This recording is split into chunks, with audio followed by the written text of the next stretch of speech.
This is the DJI Mini 3 Pro, a lightweight drone capable of incredibly cinematic shots with upgrades to its sensors, propellers, and gimbal. The Mini 3 captures beautiful pictures and super clean videos. Its newly added sensors allows it to be jam-packed with more features than ever, like active track, where it can follow your subject and avoid obstacles, hyperlapses with intelligent flight modes, or Mastershots, where it can film and edit montages for you. And there's so much more. As the first Mini with a flat color profile and the only drone capable of true vertical video, it's literally a creator's dream. A cinematic powerhouse that fits in the palm of your hand, and I just got mine, so let's take a look. Hands down, this is the best drone for beginners.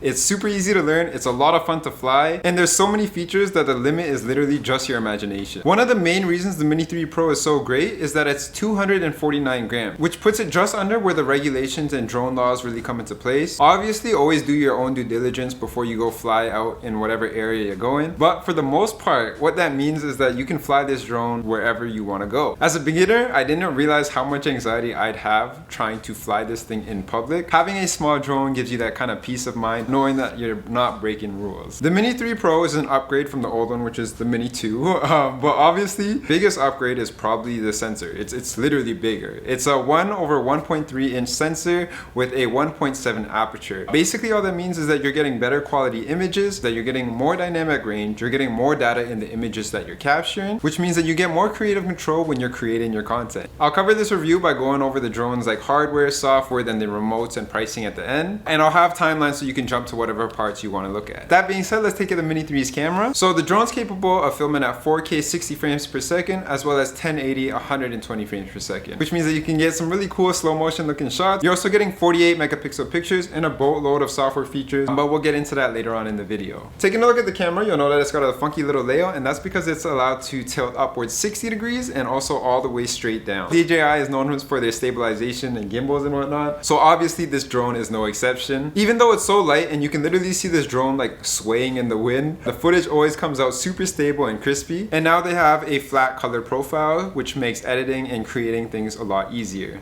Another reason for this funky little layout is for the highly anticipated vertical video. While a lot of the software features we'll dive into later don't work for vertical video yet, hopefully in a software update, it's still really helpful to have vertical video, especially for social media right now. Being able to frame your shot exactly how you want with true vertical video, rather than like weirdly cropping your 4K footage so you can try to fit everything into the right frame. DJI just made vertical video so native to the drone. It's super easy to just film, quick transfer it to your phone, and then upload it to TikTok or Instagram. Probably the first thing I noticed when I unboxed the Mini 3 was that there weren't stickers on the wings to tell you which order to open it in. And this helps a lot with beginner anxiety because you don't have to fumble or mess up by doing something in the wrong order. Also, I don't know if you guys booked it, but at the bottom of the battery is the weight of the plane. That's because they have the option of the extended life battery, which gives you about 47 minutes of flight, but the downside of that is that it puts you over 250 grams, which introduces all of those other regulations and drone laws that I personally won't be buying, but it's nice to know that we have that option if we want to upgrade in the future. So for this standard battery, I'm getting about 25 to 30 minutes of battery life before I'm getting like a lot of scary warnings. And honestly, that whole experience is super intense because it's a lot of loud beeping and the remote's just yelling at you to return to home. So I try to avoid it as much as possible, but sometimes you just gotta do it. 25 minutes goes by so quickly, especially as a beginner, because you're trying to keep track of so many different little things. So I would definitely recommend purchasing the Fly More kit combo because you get a bag, you get a charger,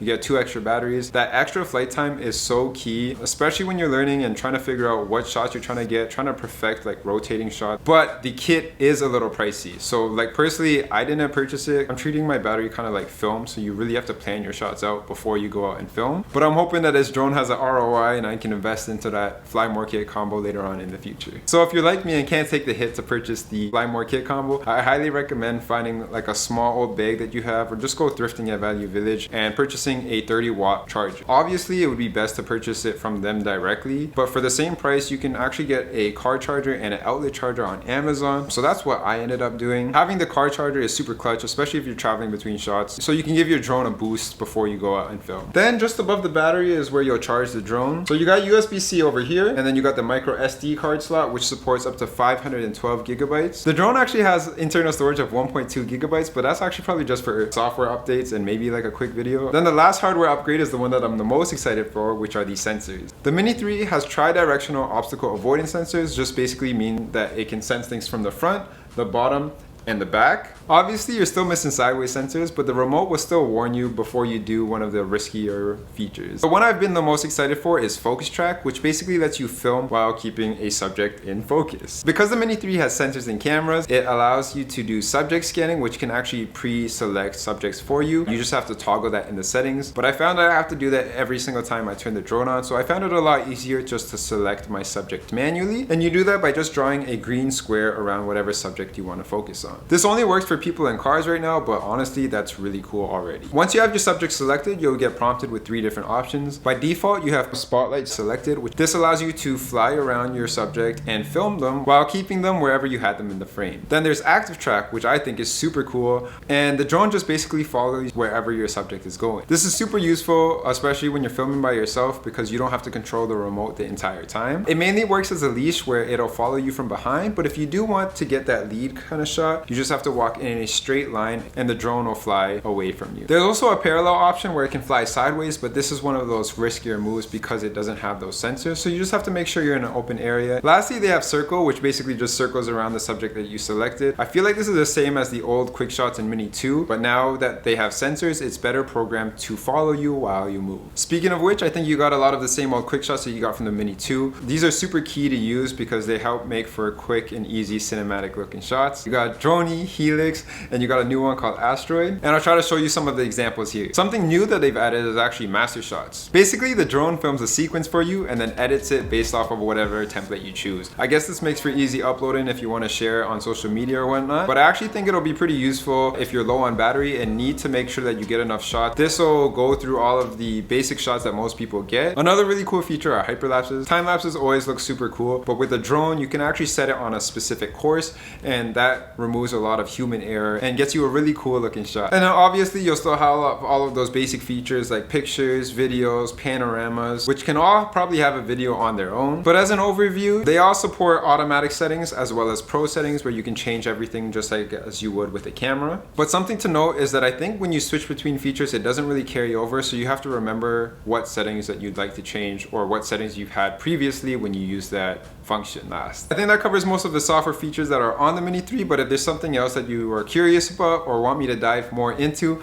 comment those down below and I'd be happy to look into it together. The DJI Mini 3 Pro is a pricey device, but in terms of being a sub 249 gram drone and with all of these features that it has, I'd say that this is definitely the best bang for your buck. They sell the drone in 3 different packages. It's just the main one without the remote. Then they have the drone with the basic remote, which you have to attach with your phone. And then lastly, you have the one with the RC remote. This is what I say is an absolute recommendation, especially for beginner pilots. Like I was saying, as a beginner, there's like a lot of anxiety when you have to fly the drone for the first time. And with the old remote, you'd have to attach your phone to it with a wire. And all of those moving parts are so anxiety inducing. So with the RC remote, it relieves a lot of those steps and it makes flying a lot more enjoyable. Although the remote is more expensive, I feel like I've already made its worth back for like the mental sanity that it's brought me. But not only that, like the screen is so much better. There's been times where I've flown with my phone screen and it just never feels like it's bright enough. So with the RC remote, they have a very bright screen that's built into the remote. And on top of that, there's extra buttons that the old remote doesn't have. On the back left side, you can adjust the tilt of the camera looking straight forward or straight down.